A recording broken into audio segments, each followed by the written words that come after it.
Hi, ಎಲ್ರಿಗೂ ನಮಸ್ಕಾರ. ತುಂಬ ತುಂಬ ತುಂಬ ಖುಷಿ ಆಗ್ತಾ ಇದೆ. ನಿಮ್ಮೆಲ್ಲರ ಪ್ರೀತಿನ ನೋಡ್ತಾ ಇದ್ರೆ ನನಗೆ ನಿಜ ಹೇಳಬೇಕು ಅಂದರೆ ಮಾತು ಹೊರಡ್ತಾ ಇಲ್ಲ. ನನ್ನ ಜೀವನದಲ್ಲಿ ಒಂದು ದೊಡ್ಡ ಡಿಸಿಷನ್ ಅಂದರೆ ಅದು ಬಿಗ್ ಬಾಸ್ ಮನೆಗೆ ಹೋಗೋದಾಗಿತ್ತು. ಅಲ್ಲಿ ಹೇಗಿರುತ್ತೋ ಏನಿರುತ್ತೋ ಅಂತ ನಾನು ಬಹಳಷ್ಟು ಪ್ರಶ್ನೆಗಳು ನನ್ನಲ್ಲಿ ಹುಟ್ಕೊಂಡಿತ್ತು. ಆದರೆ ಆ ಮನೆಗೆ ಹೋಗಿದ್ದಾಯಿತು, ಅಲ್ಲಿ ಇದ್ದಿದ್ದಾಯಿತು, ಆಟ ಆಡಿದ್ದಾಯಿತು, ಎಮೋಷನ್ಸ್ನ ಹೊರಗೆ ಹಾಕಿದ್ದಾಯಿತು.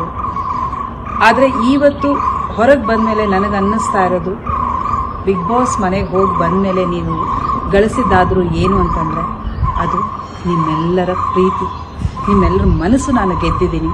ಅದೇ ನನಗೆ ಬಹಳಷ್ಟು ಸಂತೋಷ ಕೊಡ್ತಾ ಇದೆ.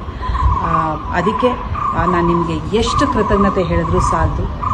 ಈ ನಿಮ್ಮ ಪ್ರೀತಿಯ ಋಣ ನನ್ನ ಉಸಿರಿರೋ ತನಕ ನಾನು ಮರೆಯೋದಿಲ್ಲ. ನನಗೆ ಗೊತ್ತು, ನನ್ನ ಪ್ರತಿಯೊಂದು ಹೆಜ್ಜೆಯಲ್ಲೂ ನೀವೆಲ್ಲರೂ ನನಗೆ ಸಪೋರ್ಟ್ ಮಾಡಿ ಬರ್ತೀರಾ.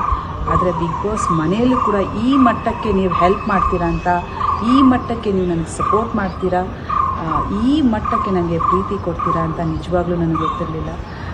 ನಾನು ಬಹಳ ಸಂತೋಷವಾಗಿದ್ದೀನಿ. ನಿಮ್ಮೆಲ್ಲರ ಪ್ರೀತಿನ ಬಹಳ ಬಹಳ ಬಹಳ ಖುಷಿ ಆಗ್ತಾ ಇದೆ ನನಗೆ. Thank you so much. And ಹೌದು, ನನಗೆ ನಿಮ್ಮೆಲ್ಲರೊಟ್ಟಿಗೆ ಮಾತಾಡಬೇಕು ಅನ್ನೋ ಆಸೆ ಖಂಡಿತವಾಗ್ಲೂ ಇದೆ. ಹಾಗೆ ನಿಮ್ಮೆಲ್ರಿಗೂ ಗೊತ್ತಿದೆ ಕೂಡ, ನಾನು ಅಷ್ಟು ಸೋಷಿಯಲ್ ಮೀಡಿಯಾದಲ್ಲಿ ಆ್ಯಕ್ಟಿವ್ ಇರೋದಿಲ್ಲ. ಆದರೆ ಈಗ ನಿಮ್ಮೆಲ್ಲರ ಜೊತೆ ಮಾತಾಡಬೇಕು ಅನ್ನೋ ಕಾರಣಕ್ಕೆ ಆದಷ್ಟು ಬೇಗ ನಾನು ಇನ್ಸ್ಟಾ ಲೈವಲ್ಲಿ ಬರ್ತೀನಿ. ಅದು ಯಾವಾಗ ಏನು ಅನ್ನೋ ಒಂದು ವಿಡಿಯೋ ಕೂಡ ನಾನು ಪೋಸ್ಟ್ ಮಾಡ್ತೀನಿ.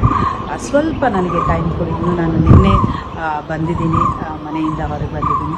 ಇನ್ನೊಂದು ಸ್ವಲ್ಪ ಟೈಮ್ ಕೊಟ್ಟರೆ ಈ ಲೈಫ್ ಸ್ಟೈಲಿಗೆ ಒಂದು ಸ್ವಲ್ಪ ಅಡ್ಜಸ್ಟ್ ಆದಮೇಲೆ ಖಂಡಿತವಾಗ್ಲೂ ನಾನು ಲೈವ್ ಬರ್ತೀನಿ, ನಿಮ್ಮೆಲ್ಲರೊಟ್ಟಿಗೆ ಮಾತಾಡ್ತೀನಿ.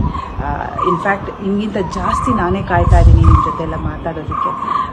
ಆಗ ನಾನು ಬಹಳಷ್ಟು ನನ್ನ ಅಭಿಪ್ರಾಯಗಳನ್ನ ನಿಮ್ಮ ಜೊತೆಗೆ ಹಂಚ್ಕೋತೀನಿ. ಆ್ಯಂಡ್ ಎಲ್ರಿಗೂ ಮತ್ತೊಮ್ಮೆ ಹೊಸ ವರ್ಷದ ಶುಭಾಶಯಗಳು. ಎಲ್ರಿಗೂ ಒಳ್ಳೆಯದಾಗಲಿ. Thank you so much. Love you all.